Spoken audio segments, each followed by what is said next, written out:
You could make a sphere and you could draw it out.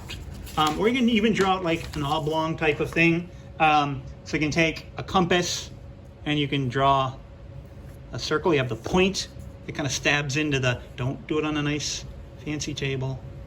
And I could do that. And then I could go, okay, 3/4 of an inch. I should have centered it. That would have been smart to put the point in the center point, but oh well, didn't do it. But I can go like this, and I can mark off with my pencil, and mark off 3/4 of an inch. 1, 2, and actually that lines up. These are a 1/4 inch squares, so I lucked out. And it's about 3 pieces. So then I can measure across and see that I need 1 piece that goes to about a little over, it's like 2 3/16. This would be 2 1/8, there's 2 1/4, so 3/16 would be in there. So this might be 2 3/16 diameter piece. And that, when you cut it out, it's going to be like a block like that.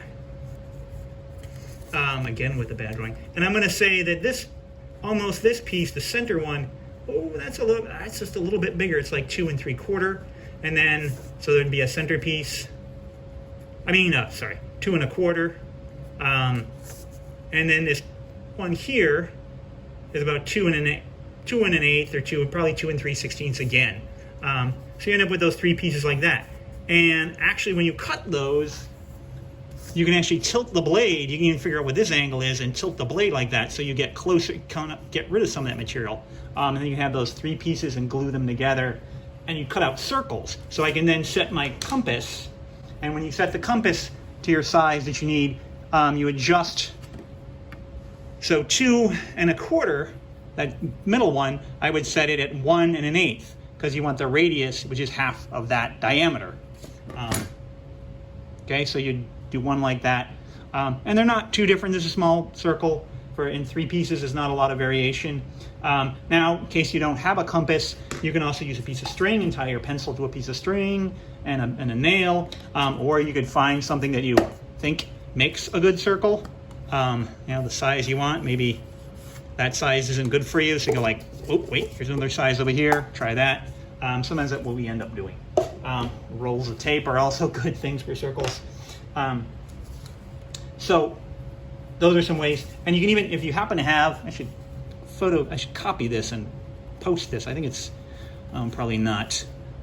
It's kind of an interesting thing, but it has sometimes these all-purpose kind of tools. This has, if you ever have one of these kicking around, it has where you would stick probably one pencil in one end, in the bottom end here, and then put the other pencil, or wherever this, oh, here's 0 mark, and there, and then you'd get your, it's not terribly accurate, but it's got some interesting little guide things on it. Anyway, so there's those sorts of things that you can utilize.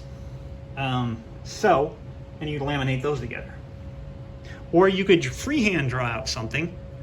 So you might want to have like that, and then do the same thing, measuring you would measure 3/4 of an inch, and you'd get your slabs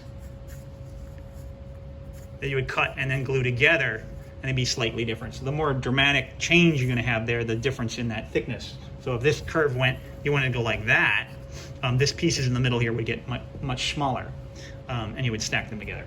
The other way to do that is use some clay, which I'll grab and come back.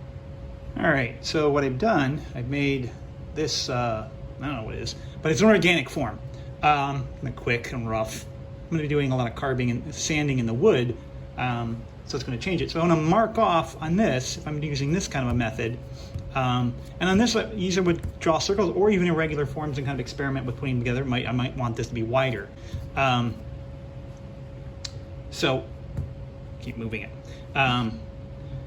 So I'm going to mark off 3/4 of an inch, and I could use the ruler and try to hold that on the side and mark it. The other thing I can use is sort of take the pencil and use that, or a tool, to mark that. So that's the first 3/4. And then there's another 3/4. And then I can stack another piece and come up with, I gotta get this in closer. I'm trying to get it, I can use something like this to get in, hit it a little better. And I think there might be one more 3/4 piece there. So I've got my marks. I do this kind of loosely, and I'm doing this quickly because I always like documenting things badly. But cut around that edge, and I can make the marks around the edge a little more, try not to distort it too much as you cut it. Where'd the marks go? I think that part needs to go on the other part.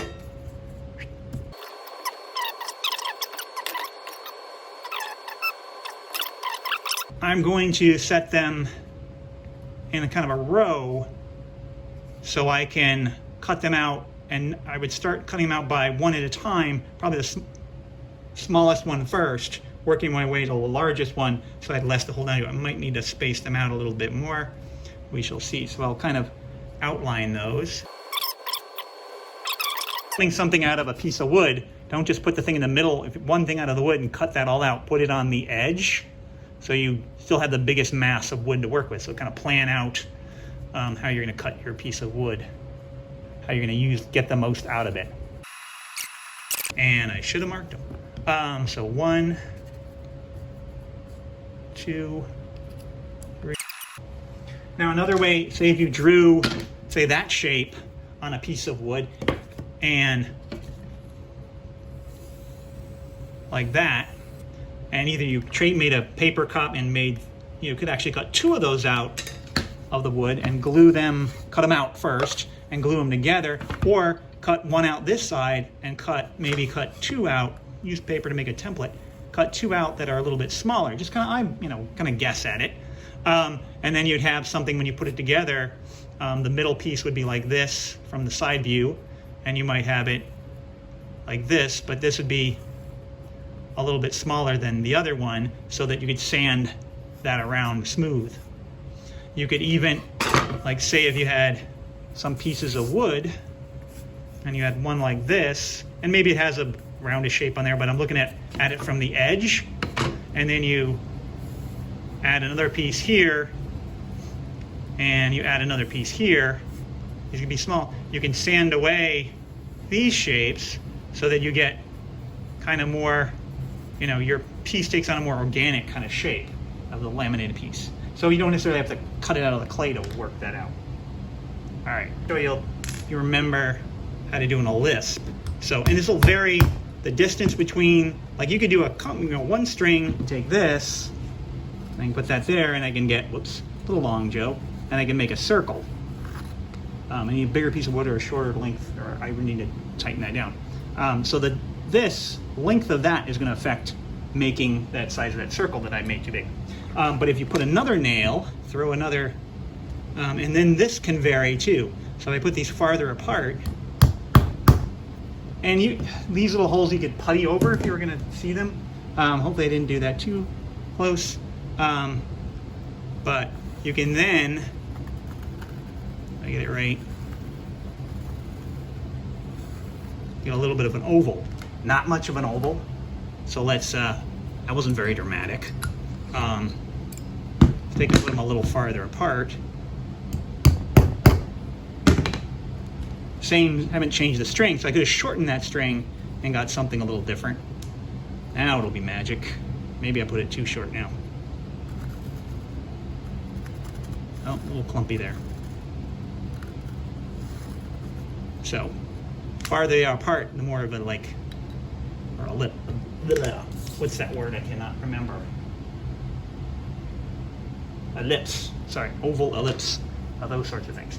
So you can use little nails to do that. And you don't have to, if you don't want to do it onto your piece of wood, you can do it in a piece of cardboard, draw it out lightly, and then cut it out and use it as a template. All right? So those are a couple of different things you can do.